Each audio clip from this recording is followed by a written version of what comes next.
Darkness. It leaves us vulnerable and exposed, the weight of which can crush one's spirit. Absolute darkness is the absence of light, any kind of light. The most disturbing darkness is the darkness where the mind and emotions are void of any light, a darkness of despair and hopelessness which threatens to suffocate the soul. It is a darkness which makes you ask, where is God and what is he doing? A darkness which makes you wonder if God even exists, or if he does he really care? It's that type of darkness which the disciples must have been trapped in by this on this day, Saturday, the day after Jesus was crucified.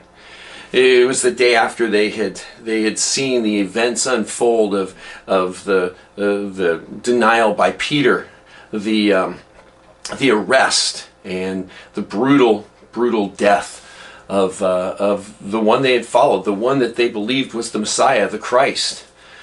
And they must have experienced a darkness where any whisper of hope had been excruciatingly extracted from their resolve. It would have been the darkest of days for them.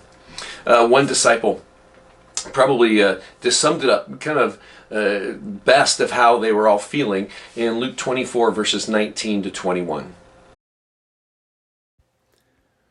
Jesus the Nazarene, who was a prophet mighty in deed and word in the sight of God and all the people, and the chief priests and our rulers delivered him to the sentence of death and crucified him.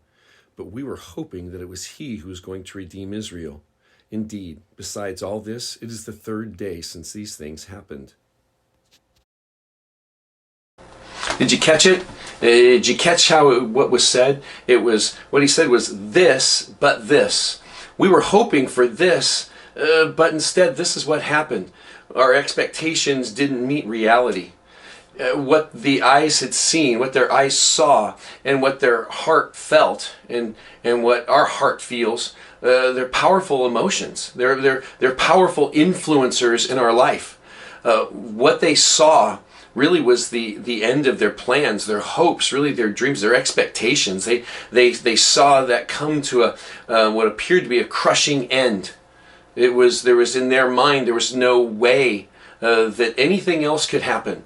All of what they had wanted and expected and had really sacrificed and given up their lives for, there was no way that it could come about. And what they felt, what they had to have felt, was extreme disillusionment, despair, and very real isolation. Their whole world had to feel completely empty. But we've got to remember, and they needed to remember, that our eyes can't see everything in fullness. Do you remember what God had said to the prophet Habakkuk? He said, if I told you what was going on, you wouldn't believe what it was I was doing. And our emotions can be disastrously deceptive. Our emotions can lead us down paths of absolute destruction. And what they needed, what the disciples needed in that time, was to remember what they knew, to default to what they knew, to those truths that they had, that they knew beyond a shadow of a doubt. They had to remember that God is faithful. Remember the great stories of their history, of Israel's history, Joseph in Egypt, and the provision that God had made for the growth of the nation through the captivity and enslaving and going to prison unjustly of Joseph. Remembering Moses in the Exodus. There's no way Moses was going to get the people out of Egypt. There's no way he was going to wrestle them from the control in the hands of Pharaoh. But God accomplished that through his power. And David and Goliath, there's the story that is just, that for many defines so much of the Bible, is David and Goliath. That David, this youth, defeated this huge, towering, powerful warrior. And then even the exile, when the nation of Judah was exiled into Babylon, how God preserved them and provided for them, and then brought them back to the land and blessed them.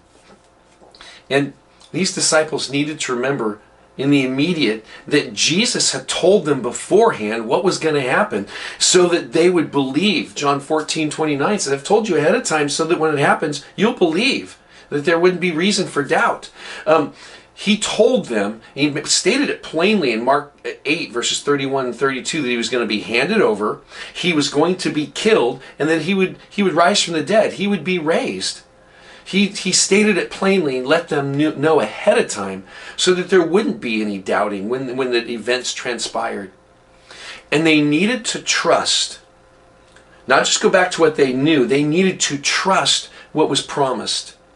Needed to trust what Jesus had just told them in John chapter, which recorded in John chapter 14, that they wouldn't be alone, they wouldn't be orphaned, and that he would return to them. He was saying, no matter what your eyes see, no matter what your heart feels, it's all going to be okay. Know that it's going to be okay. And we need to do the same thing. We must remember and we must trust. We've got to remember when we're in times of darkness and despair and the world just seems like it wants to collapse in around us and destroy us.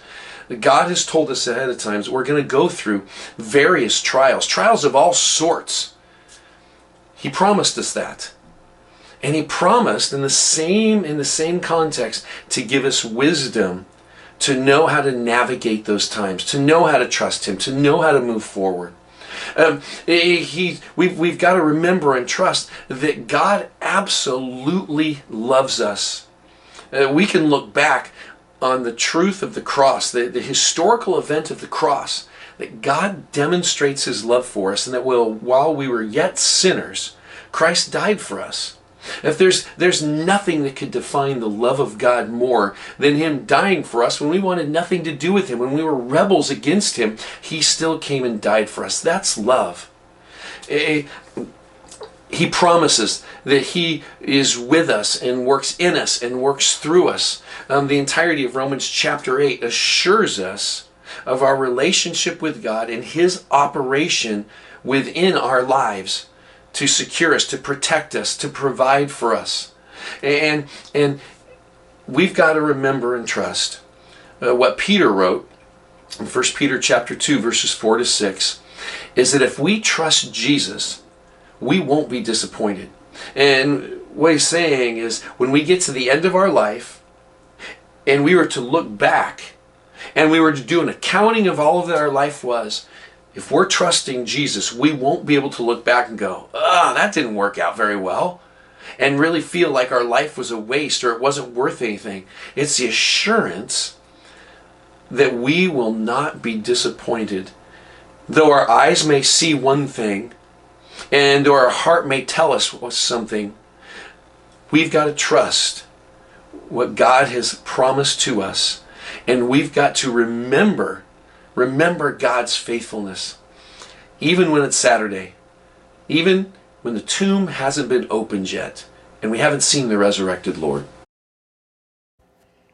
In times of darkness, let's remember the words of this sacred hymn. When darkness veils his lovely face, I rest on his unchanging grace. In every high and stormy gale, my anchor holds within the veil. His oath, his covenant, his blood support me in the whelming flood. When all around my soul gives way, he then is all my hope and stay.